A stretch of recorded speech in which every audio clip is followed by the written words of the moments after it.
Shalom Israel. Call Halal Yahweh Bahashem Yahweh Shai Bahashem Rakah Quadash. Double honors to the apostles of Great Millstone for teaching me this truth and who rule well. And a sincere salutations to the house of David, you Akim pushing this truth to the four corners of the earth in all truth and all faith and in all sincereness, risking and putting your lives on the line daily for the names Yahweh, Yahweh Shai. It's Zechariah coming at you with another lesson. Lord's willing, it be edifying. Who are you? You don't know. Don't tell me Negro, that's nothing. What were you before the white man named you a Negro? And where were you? And what did you have? What was yours? What language did you speak then? What was your name? It couldn't have been Smith or Jones or Bunch or Powell. That wasn't your name. They don't have those kind of names where you and I came from. No, what was your name? And why don't you now know what your name was then? Where did it go? Where did you lose it? Who took it? And how did he take it? What tongue did you speak? How did the man take your tongue? Where is your history? How did the man wipe out your history? What did the man do to make you as dumb as you are right now? Kyrie, for the record, do you have any anti-Semitic beliefs? Again, I'm going to repeat. I don't know how the label becomes justified because you guys ask me the same questions over and over again. But this is not going to turn into a spin around cycle of questions upon questions. I told you guys how I felt. I respect all walks of life and embrace all walks of life. That's where I sit. I think what people want to hear, though, is just a yes or no on that question. Yes or no. I cannot be anti-Semitic if I know where I come from. I cannot be anti-Semitic if I know where I come from. So I looked up who is the Semitic people, and there's a list of Semitic people, and anyone can do this right now. You can look up who are the Semitic people, what are the Semitic languages. Right.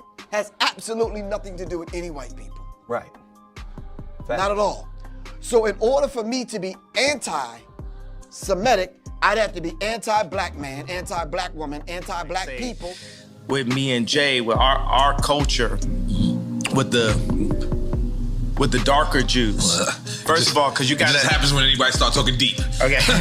Yeah, with the darker Jews, the 12 lost tribes of Israel, who we are, because we Jewish. All right. The reaction was swift and widespread. Nick lost his deal with Viacom CBS and stepped away from a daily radio show.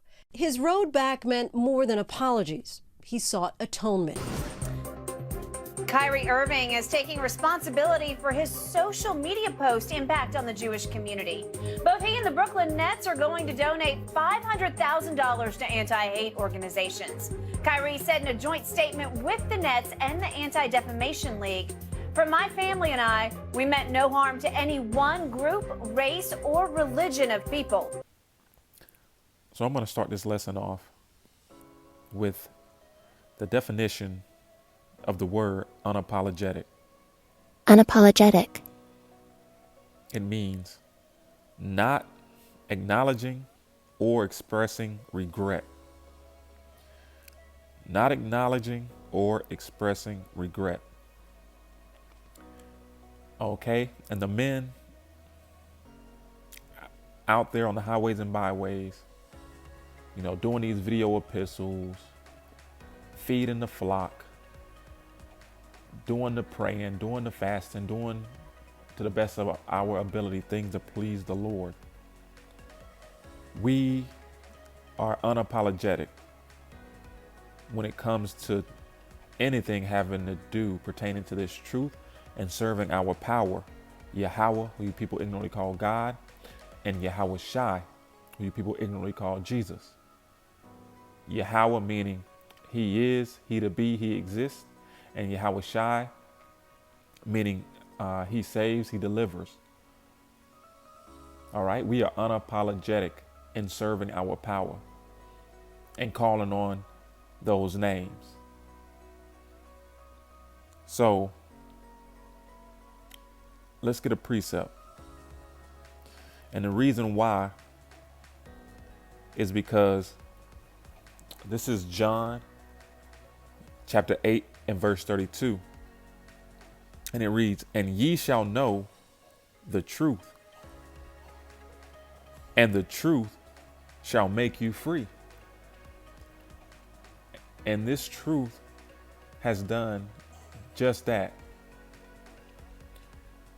First off, it's made us men, and it's made us free. It's freed us from popular opinion. It's freed us from the wants and the cares of this world. This truth has made us only care about serving Yahweh Ba'ashem Yahweh Shai to the best of our abilities. And nothing else matters. We've given up on this world. As long as we have our daily bread and we take care of our families, we want or need nothing more, nothing less than what the Lord supplies for us. So because we have given up the world for Yahweh Ba'ashem Yahweh Shai, we have no regrets. All right? Therefore, we're unapologetic. We have no regrets. We don't feel sad or disappointed over the choices that we have made concerning this truth, because we have no plan B. Yahweh Ba'ashem Yahweh Shai in this truth is our only plan. That's our plan A, and we're sticking with it. So for these jakes to fold when their money is being attacked, or their social status, their fame, these are carnal things that people in the world care about. We've given these things up long ago. From the moment we came into this truth, we can't be bought. In Psalms, the 94th chapter and 16th verse, the Lord said, who will rise up for me against the evildoers? Or who will stand up for me against the workers of iniquity? Okay? And I'll tell you who. The Lord said in Romans that he has reserved 7,000 men who have not bowed the knee to the image of Baal. All right? The elect men of Yasharallah are not going to bend the knee, are not going to fold, are not going to apologize. They're going to continue to push the truth no matter what. Thus saith the Lord. It's just that simple. And we know the consequences that comes with the truth. You know, a lot of these celebrities, like Nick Cannon, Deshaun Jackson, all of them that got in trouble for telling the truth of our heritage and who we are and where we're from. You know, this thing is a fad, okay? Something popular to a lot of people. And they didn't understand the gravity of the words that were coming out of their mouth. But see, the hopeful elect, okay? We know the consequences of this truth. We've eaten the whole roll, and we've also counted the cost. Okay? There's no new thing under the sun. And we've read about the things in the past that the prophets had to endure and suffer. All right. Matter of fact, this is Acts chapter 5, and we're going to start at verse 24. And it reads, now when the high priest and the captain of the temple and the chief priest heard these things, they doubted of them whereunto this would grow. Then came one and told them, saying, behold, the men whom ye put in prison are standing in the temple and teaching the people. Then went the captain with the officers and brought them without violence, for they feared the people, lest they should have been stoned. And when they had brought them, they set them before the council, and the high priest asked them, saying, Did not we straitly command you that ye should not teach in this name?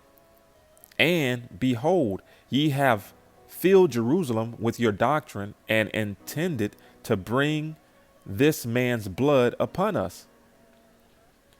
Then Peter and the other apostles answered and said, We ought to obey Yahweh rather than men. And that's what it's all about. It's better to be obedient than to give sacrifice. So we're being obedient. We know the consequences that come with it, but it's better to obey Yahweh Ba'Shem Yahweh Shai than men. Okay? Because this truth hurt. This truth hurt. This is why they killed the prophets, man.